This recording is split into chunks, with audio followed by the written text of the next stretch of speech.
So who will control Congress come January? Today's decisions will impact the next 2 years of legislation or stagnation. It'll also decide whether President Biden will face a Democratic or Republican majority. Washington Post White House reporter and Charlotte native Cleve Wootson joining us now. Cleve, thank you for now seeing you in person after seeing you on Zoom this week. So thanks for joining us. Yeah, thanks for having me, guys. Good to be back. Okay, so obviously you're in North Carolina following Beasley Budd, a tightly contested campaign, but we've seen Budd kind of take a lead as of recent. What do you think is behind that? You know, 6 weeks ago, I was here and I talked to Beasley supporters who said, hey, we need more national money. We need for folks to throw more money into this race for ads to compete on the airwaves. They got some money, but not as much as a lot of supporters would want.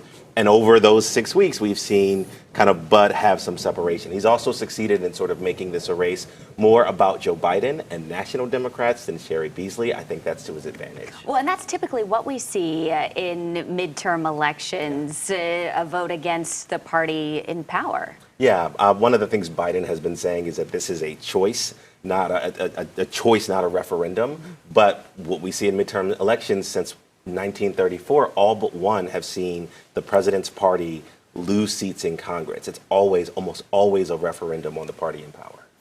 Cleve, you covered the election in 2020, and one of the things that we saw afterwards was a lot of Republicans, and Trump as well, questioning the results of the election. Questioning the results of the election and election integrity is also something on the ballot this year. Yeah, exactly. There's almost 300 candidates who have questioned the results of the 2020 election who are on the ballot this year. So the question, as maybe it takes a little longer for ballots to come in or for results to come in, is whether those folks who are now on the ballot will question the results of their own elections and what that means about our society, about our democracy, about any, God forbid, any violence that happens or anything like that over the next couple of days. In terms of control, will we see somewhat of a GOP wave, or it's a numbers game that we've just kind of got to hurry up and wait for? Yeah, I'm trying to stay out of the prediction game, but a lot of Republicans that you talk to across the country are extremely confident about what's going to happen, and if that wave happens, or even if there's a shift in the Senate or a shift in the House, it's going to seismically affect how Biden's able to govern, how Democrats are able to push their policies, what's going to happen. So what's at stake for him with this campaign tonight, with this election? Joe Biden is not on the ballot, but his administration is, right? There's political and personal stakes for him. You know, whether or not he can continue to push Democratic legislation, whether if Republicans take the Senate, can he get any more judges through? Some Republicans have said that if they take control of the House or the Senate, they're going to launch investigations immediately into Biden's policy, into his cabinet officials, into his son, into Hunter Biden's laptop. All of that stuff is at stake, based on ballots today.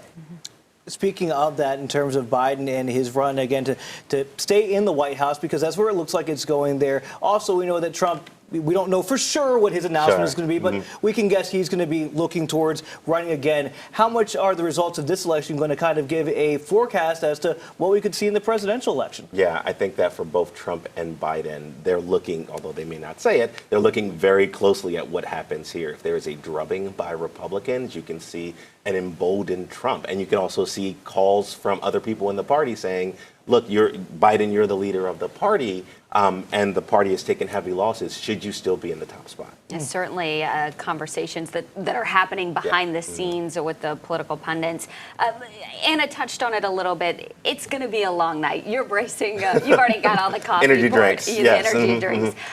But how important is that, just to remind people that it's going to take time, and we may start to see some preliminary results that are tabulated from early voting, especially here in North Carolina, come in, but it could be a long night. Yeah, 2020 kind of changed our appetite for early voting. And the question was whether it was going to be an anomaly. What's happened is that more people are comfortable voting absentee, voting early, and all of those stuff. And different states have different rules and laws about how you can do that and when those votes are counted. And you could very well have candidates who think it's in their best interest to declare victory, but you have to sort of be careful and look at those sort of neutral, impartial parties who are looking at all of the numbers and all of the ballots. And like you said, keep in mind the fact that it could be days until all of those ballots are fully known.